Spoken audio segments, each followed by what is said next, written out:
Da er vi i gang. Yes. Ja, så vi er jo studenter på dette PREP-prosjektet og skriver om traumebevisst eller traumeinformert omsorg. Mhm. Og så lurer vi på hva du legger i traumeinformert omsorg. Ja, for meg handler det om å være oppmerksom på at pasienten kan ha livserfaringer som har satt dype spor, og at vi i behandlingssituasjonen kan komme til å trigge eller vekke minner og sanselige opplevelser som hører til de traumatiske hendelsene, og som vekker vanskelige følelser, da. Ja. Ja, og Jeg kan også si at det som jeg kan ikke vite hva pasienten har opplevd på forhånd. Og traumeinformert betyr ikke da at jeg vet hva slags traumer noen ganger kan en jo vite noe om det, men andre ganger så vet vi ikke det i det hele tatt. Fordi kanskje pasienten ikke vil eller kan fortelle om det. Og er ikke sikkert at pasienten en gang selv vet noe om det. Plutselig så kan det oppstå i behandlingssituasjonen et minne som pasienten selv ikke vet om har skjedd. Eller at har skjedd. Ja. Har du noen eksempel på dette? Ja, så da kan jeg ta det eksempelet med den pasienten som kom til meg i etterkant av denne opplevelsen. Hun hadde vært hos en fysioterapeut. Antagelig hadde hun noen ryggproblemer, jeg er litt usikker på, og var generelt anspent, tror jeg. Men da fysioterapeuten undersøkte hoftas bevegelighet, så opplevde hun det som om hun ble voldtatt. Hun var helt bevisst og klar og skjønte godt at denne fysioterapeuten ikke voldtok henne, men hun hadde en veldig sterk kroppslig fornemmelse som tydet på, eller som svarte til det å bli voldtatt. Hun hadde ikke noe erindring av å ha blitt voldtatt noen ganger, så hun ble veldig forskrekket selv. Og den fysioterapeuten fikk aldri vite at hun opplevde dette, men hun gikk bare aldri tilbake til den fysioterapeuten. Okay. Så når hun kom til meg, så kunne hun fortelle, jeg var så heldig at jeg ble fortalt at dette hadde skjedd. Sånn at vi kunne jo ta hensyn til det da. For det er klart at den type opplevelser har betydning for hvordan jeg kan nærme meg hennes helseplager, og hvordan behandlingen kan bli. Når vi har lest om traumeinformert omsorg da, for det er litt vanskelig å skjønne seg på hva dette innebærer, men det hjelper med sånne eksempel, så har vi kommet frem til at det gjerne består av 3 sånne grunnpilarer som relasjon, trygghet og emosjonsregulering. Og når vi ser dette her da, så er jo det på en måte gjerne grunnpilarer som man tar med seg i vanlig fysioterapeutisk behandling. Men er dette noe spesielt i traumeinformert omsorg, eller? Ja. Jeg tenker jo også at trygghet og relasjon og det å forholde seg til følelsesmessige reaksjoner bør i hvert fall gjelde all fysioterapi.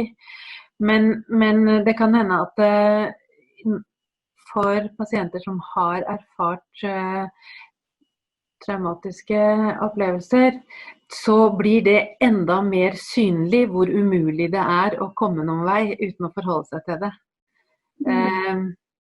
Og så er det kanskje også så det som blir så viktig da er at det som utløses er avhengig av hva de har erfart, og det vet vi ikke på forhånd, og derfor så er det denne veldig årvåkne tilstedeværelsen som blir så utrolig viktig. hvor vi kan fornemme at nå skjer det noe her som gjør at pasienten er blitt utrygg. Og vi kan ikke vite hva det er som er utløst, og heller ikke hva slags hendelse det viser til. Sånn at det er jo en veldig utfordring til den relasjonen mellom pasient og terapeut, da.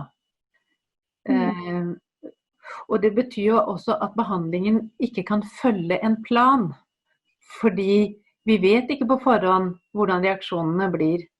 Så det er dette hele tiden å være til stede og våge å ta utgangspunkt i hva som skjer akkurat nå. Og det som jeg ville legge til i hvert fall, altså emosjonsregulering jeg synes det er et litt vanskelig begrep, fordi at skal jeg regulere pasientens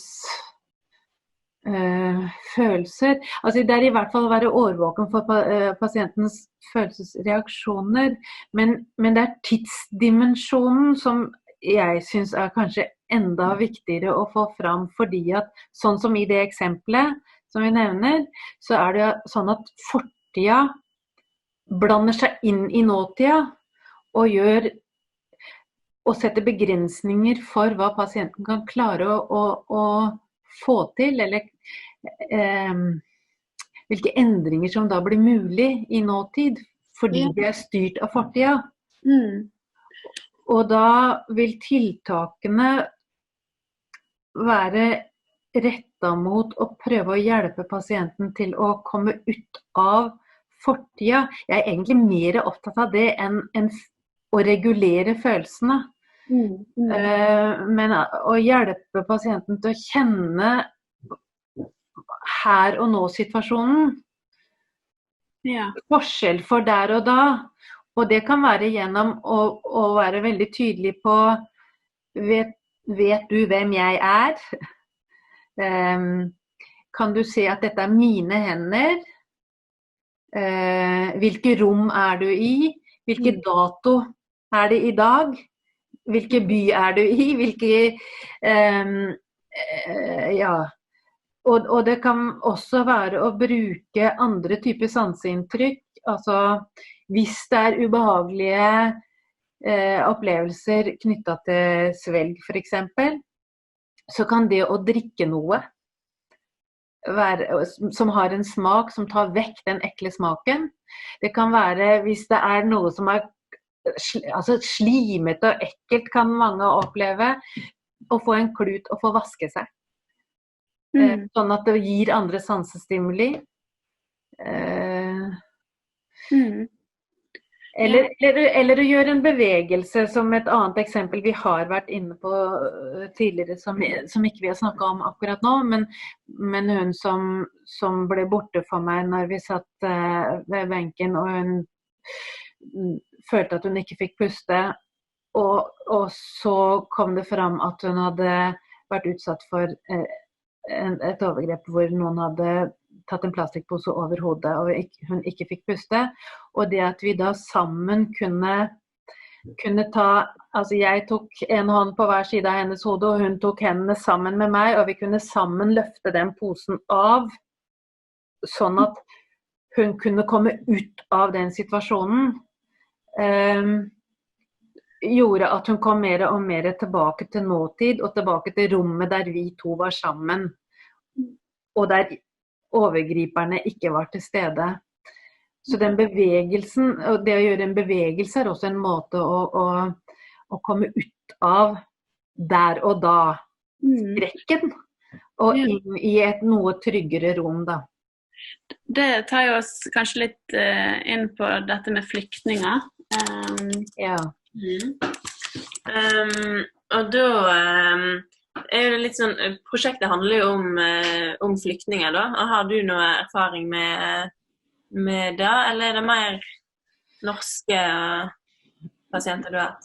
Jeg har ikke mye erfaring med flyktninger. Det er pasienter som har vært utsatt for ulike typer traumatiske livserfaringer i Norge.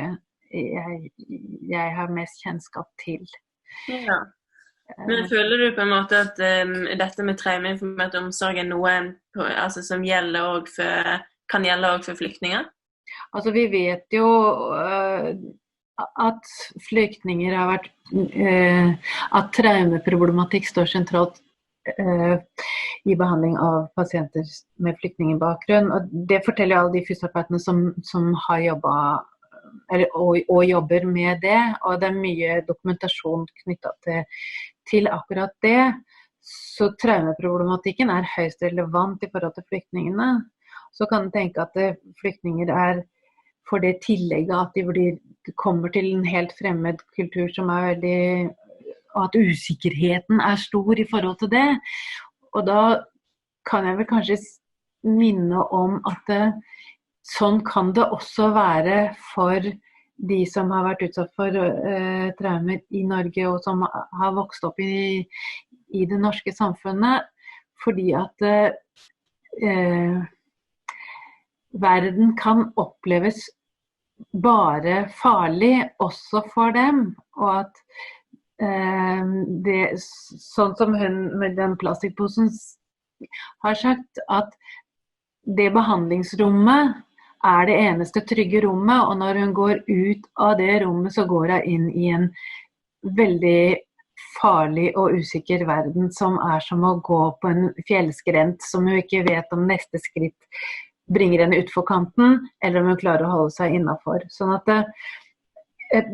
noe av det veldig sentrale her jo det å tilpasse behandlingen til hvert enkelt individ, og det tror jeg gjelder for flyktninger så vel som for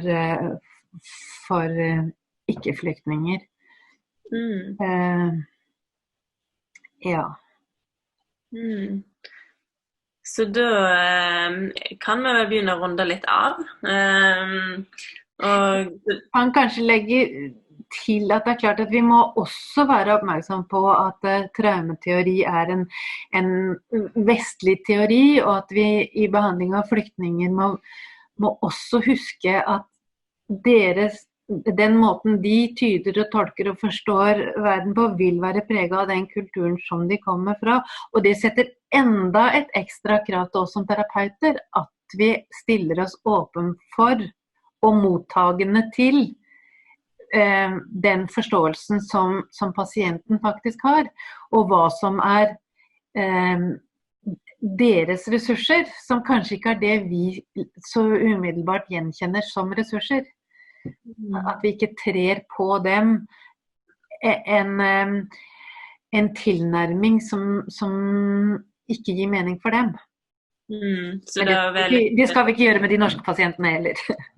Nei, men jeg tenker på kultur da, at en kommer fra ulike kulturer. Våre muligheter for å kunne, altså jeg opptatt av at vi nødt til å bruke fantasien for å prøve å finne veier for å hjelpe pasientene inn i nåtid, sånn som med den plastikkposen, og våge å gjøre litt utradisjonelle ting også, som gjør at som meningsskapende for pasienten da. Og du kan si at når vi innenfor vår egen kultur, så det lettere for oss å bruke fantasien og leve oss inn i hvordan den andre har det. Så der vil det være en vesentlig forskjell, tenker jeg.